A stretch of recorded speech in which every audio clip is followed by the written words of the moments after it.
Alright, so here are the results of the Sonic Cleaner, Ultrasonic Cleaner. So model I used 15 liter. I'd say it took probably 6 hours to clean these valves.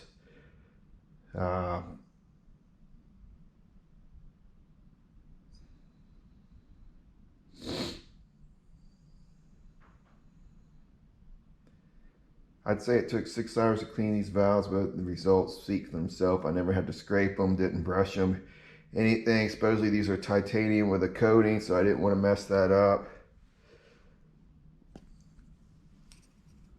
You can actually see the writing on the valves now.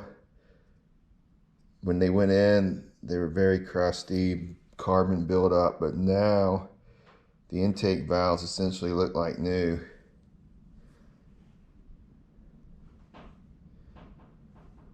Very happy with the results.